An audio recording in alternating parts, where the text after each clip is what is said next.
पाठ 12। छत्रपति शिवाजी। छत्रपति शिवाजी महाराष्ट्र के न्याय प्रिय शासक थे। उनके राज्य में सुख शांति थी और अपराधी को कड़ा दंड दिया जाता था। एक बार उनके सैनिकों ने एक आदमी को चोरी करते हुए पकड़ लिया। उसे दरबार में लाया गया। बहादुर सैनिकों ने कहा, महाराज, यह आदमी गोदाम से अनाज की चोरी कर रहा था। शिवाजी ने उस आदमी से पूछा, तुमने चोरी क्यों की है?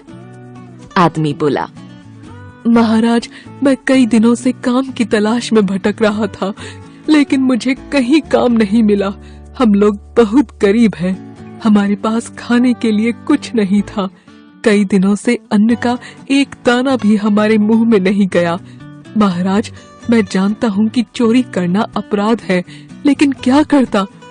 पेट भरने के लिए अनाज आवश्यक था, इसलिए मैंने अनाज की चोरी की। शिवाजी बोले, क्या तुम जानते हो कि तुम्हें इस अपराध के लिए कड़ी सजा मिलेगी? हाँ महाराज, मैं जानता हूँ कि मैंने अपराध किया है। मैं अपने इस काम के लिए शर्मिंदा हूँ। आप मुझे जो चाहे सजा दें, मैं भुगतने के लिए तैयार हूँ, लेकिन मुझे कुछ काम भी दें ताकि आगे से मैं ऐसा गलत काम न करूँ। आदमी बोला।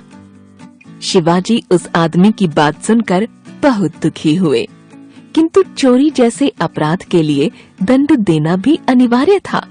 वे बोले, तुमने अपराध किया है, इसके लिए तुम्हें दंड के रूप में 10 मोहरें देनी होंगी। वह आदमी दंड सुनकर रोने लगा और बोला, महाराज, यदि मेरे पास 10 मोहरें होती तो मैं अनाज की चोरी क्यों करता? मैं इतना भारी दंड कैसे चुकाऊंगा? परंतु छत्रपति शिवाजी पर उसकी प्रार्थना का कोई प्रभाव नहीं पड़ा। उन्होंने अपने दरबारियों से कहा, अब मैं आप सभी पर और स्वयं पर भी 10-10 मोहरों का जुर्माना लगाता हूँ, क्योंकि हम सब ने इसे काम न देकर चोरी जैसे काम की ओर जाने पर विवश किया है। इतना कहकर छत्रपति ने अपनी ओर से 10 मोहरें जुर्माने के रूप में एक स्थान पर रख दी। फिर सभी दरबारियों ने भी वहाँ 10-10 मोहरें रख दी। फिर शिवाजी ने उन मोहरों को इकट्ठा किया और उस आदमी को देते हुए कहा, अब तुम अपने हिस्से का जुर्माना अदा कर सकते हो। बाकी बचे हुए धन को लेकर कोई व्यापार प्रारंभ करो। छत्रपति शिवाजी का न्याय देखकर सभी दरबारी उनकी जय जयकार करने लगे।